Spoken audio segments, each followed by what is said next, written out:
Hello guys, welcome to architect. आगे बढ़ने से पहले आप लोगों ने मेरे चैनल को सब्सक्राइब नहीं किया है तो प्लीज चैनल को सब्सक्राइब कर दीजिए और बेल आइकन ऑन कर दीजिए, जिससे मेरा वीडियो आपके पास सबसे पहले पहुंचे। तो मैं आपके सामने आ गया फिर से एक नए वीडियो के साथ में। और आज का जो है टॉपिक है अपना रिएक्ट फीचर्स। तो रिएक्ट फीचर्स क्या है वो देखेंगे इस वीडियो में। तो चलिए स्टार्ट करते हैं रिएक्ट फीचर्स। तो यहाँ पे रिएक्ट के 4 फीचर्स होते हैं। फर्स्ट होता है JSX, components, virtual DOM and JavaScript expressions. तो यहाँ पे JSX क्या होता है? तो JSX is a extension to JavaScript, so it is not a mandatory to use JSX and React।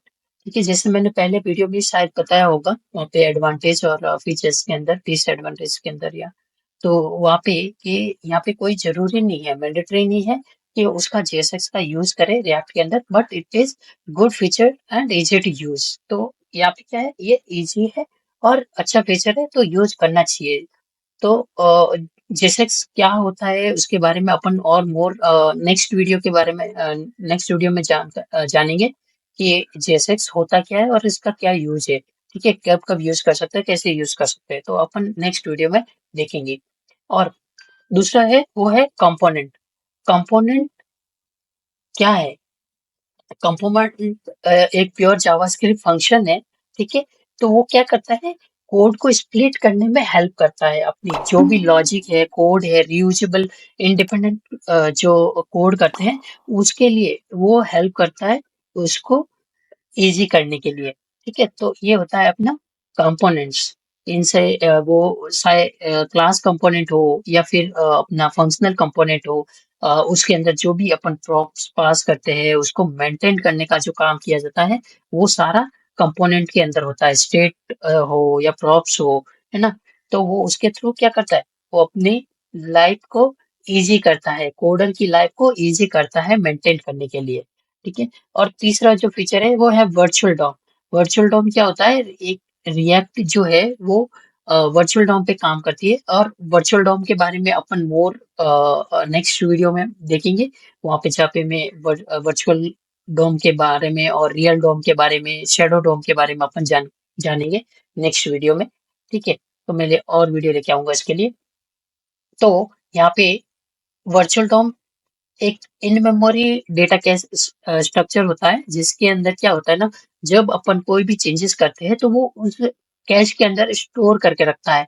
और जब पूरे फाइनल चेंजेस हो जाते हैं तब वो डॉम क्या करता है, वो अपडेट करता है ब्राउजर के अंदर, तब जाके वो रेंडर होता है। ठीक है, डायरेक्टली उसमें बार बार रेंडर नहीं होता कोई भी कंपोनेंट।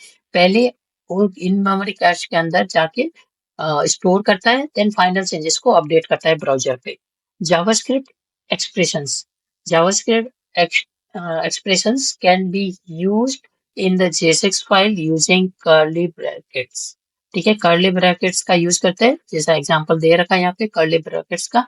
तो इस तरह से अपन इसका यूज करते हैं। ठीक है, अब मेजर फीचर्स क्या है इसके। ठीक है, मेजर फीचर्स देखिए रिएक्ट में। तो मेजर फीचर्स आपको बात करें तो वर्चुअल डॉम है instead of real DOM, because अपन ने एंगुलर में देखा और दूसरे जो भी टेक्नोलॉजी है उसमें रियल डॉम का यूज किया जाता है। ठीक है, तो वो थोड़ा टफ होता है। ठीक है, उसका मैनिपुलेशन होता है, वो थोड़ा एक्सपेंसिव होता है। तो अपन क्या करते हैं, यहाँ पे वर्चुअल डॉम का यूज करते हैं, तो वो अच्छा रहता है वर्चुअल डॉम, और इजीली अपडेट होता है, कम एक्सपेंसिव होता है।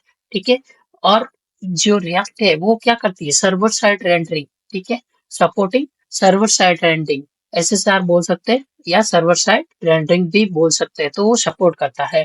ठीक है, जो उसका डेटा बाइंडिंग और डेटा फ्लो जो होता है वो अनडायरेक्शनल होता है। ठीक है, तो उसके अंदर अपन इजीली डेटा को बाइंड करने में काम करता है, इजीली ट्रांसफर करता है। ठीक है, और जो फोर्थ वन है वो है uses reusable and composable UI components. तो अपन क्या करते हैं उसमें रियूजेबल और कंपोजेबल UI कंपोनेंट्स भी क्रिएट कर सकते हैं, जिससे वो क्या होता है ना, कोई भी जगह पे आपको सपोज रियूजेबल कंपोनेंट बनाया तो उसको रीयूज करना है कहीं पे भी, चाहे वो 10 जगह हो तो उसको रीयूज करते हैं। तो कोड जो होता है वो कोड की कॉम्प्लेक्सिटी कम करता है, इजी होता है, परफॉर्मेंस भी अच्छी होती है, तो उसके लिए अपन इसका यूज करते हैं। तो ये होता है अपना रिएक्ट के major feature. Thank you guys, and आज का टॉपिक अपना यहीं खत्म होता है और मिलते हैं आगे नेक्स्ट वीडियो में न्यू टॉपिक के साथ में। और अगर आप लोगों ने अभी तक मेरे चैनल को सब्सक्राइब नहीं किया है तो प्लीज चैनल को सब्सक्राइब कर दीजिए और बेल आइकन ऑन कर दीजिए, जिससे आप लोगों को सबसे पहले मिल सके मेरा वीडियो।